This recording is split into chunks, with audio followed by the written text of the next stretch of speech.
Real life হোক কিংবা real life, তার এন্ট্রি মানে ধামাকা।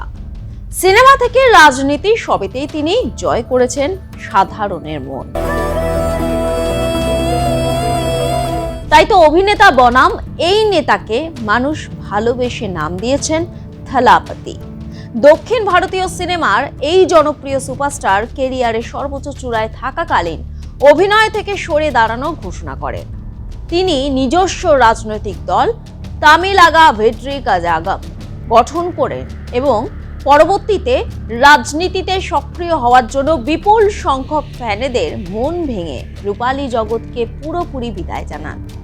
মাত্র 2 বছর এবং এই 2 বছর আগে নিজ ভক্ত ও সমর্থকদের প্রতি কৃতজ্ঞতা জানিয়ে এক আবেগঘন মঞ্চে তিনি ঘোষণা করেন, আমার ভক্তরা আমার জন্য সবকিছু উৎসর্গ করেছে আর তাদের জন্য আমি সিনেমাকে বিসর্জন দিলাম।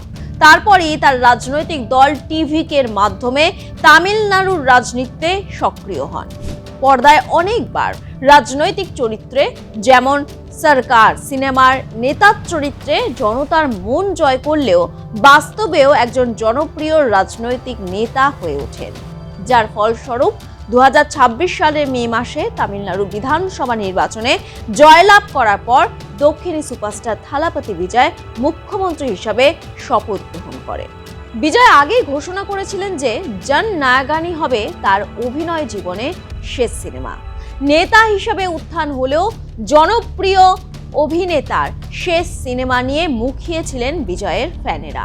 তবে নানা আইনি জটিলতায় আটকে ছিল মুক্তি। কেন পিছিয়ে গিয়েছিল ছবি মুক্তি?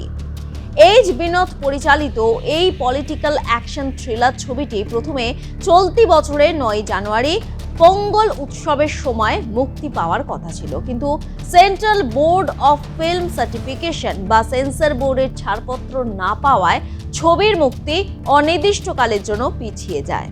এরপর মাঝে এপ্রিল মাসে ছবিটির একটি আনএডিটেড সংস্করণ অনলাইনে লিক হয়ে যাওয়ার কারণেও বড়সড় ধাক্কা খান নির্মাতারা। সূত্রে খবর, সেন্সর বোর্ডের নির্দেশ মতো সমস্ত প্রয়োজনীয় পরিবর্তন ও কাটছাঁট ইতিমধ্যেই সেরে ফেলেছেন নির্মাতারা। গত কয়েক মাস ধরেই আলোচনার কেন্দ্রে ছিল বিজয়ের শেষ ছবি। 2025 সালের ডিসেম্বর মাসে ছবিটি প্রথম সিবিএফসির পরীক্ষক কমিটির সামনে প্রদর্শিত হয়। এরপরই কিছু কাটছাঁটের পরামর্শ দেওয়া হয়।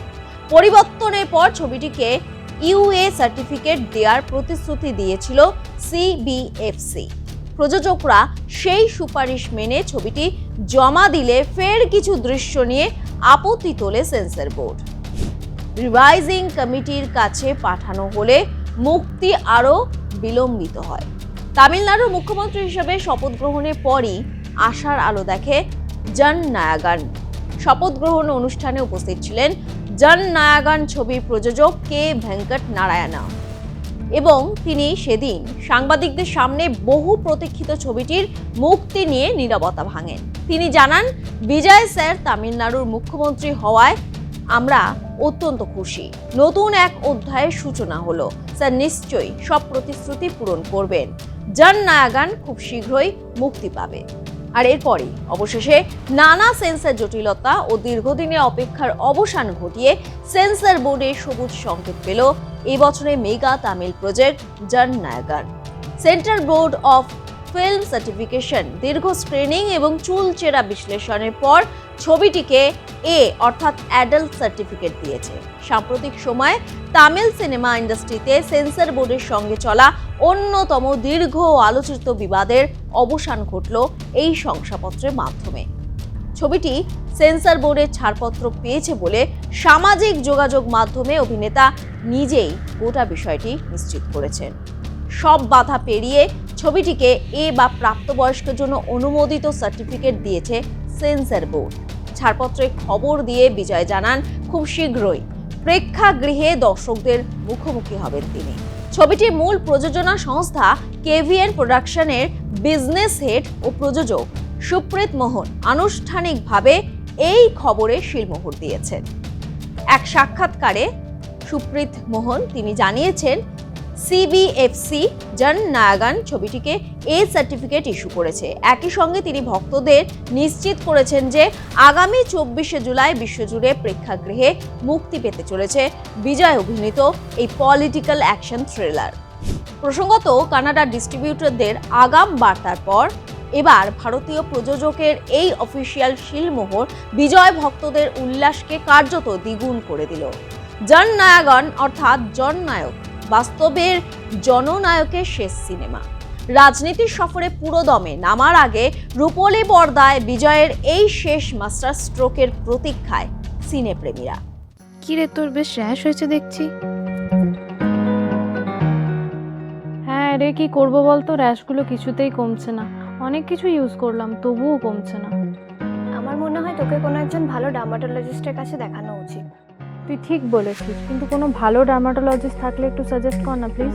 এই তোর তো একবার র্যাশ হয়েছিল না? তুই কোথায় দেখিয়েছিলিস? তুই একবার গৌরীদেবী হসপিটালসে দেখাতে পারিস, ওখানে ভালো এক্সপিরিয়েন্স ডার্মাটোলজিস্ট আছে। আমারও সেম প্রবলেম হয়েছিল, এখন ওখানে ট্রিটমেন্ট নিয়ে আমি এখন ঠিক আছি।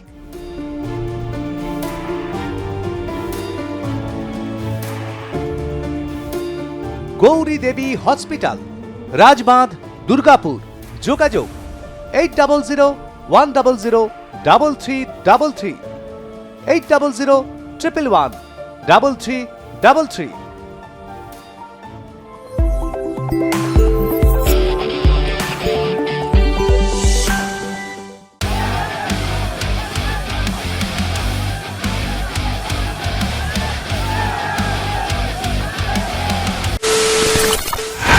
খবরের নামে প্রতিদিন সন্ধে আপনার ড্রয়িং রুমে কি শুধুই চিৎকার চেঁচামেচি হে আসে? বিতর্কের নামে চলে গালাগালি আর কাদা ছোড়াছুড়ি। এবার সময় পরিবর্তনের, কারণ আমরা কান ফাটানো চিৎকারে বিশ্বাস করি না। আমরা বিশ্বাস করি খবরের সত্যতায়। আমরা কোনো পক্ষের হয়ে গলা ফাটাই না, আমরা সাধারণ মানুষের হয়ে প্রশ্ন তুলি। চিৎকার নয়, শুধু খবর হবে যেখানে বিতর্ক আছে কিন্তু কুৎসিত ঝগড়া নেই। সঠিক তথ্য, বিশ্বস্ত খবর। নজর রাখুন আর প্লাস নিউজে।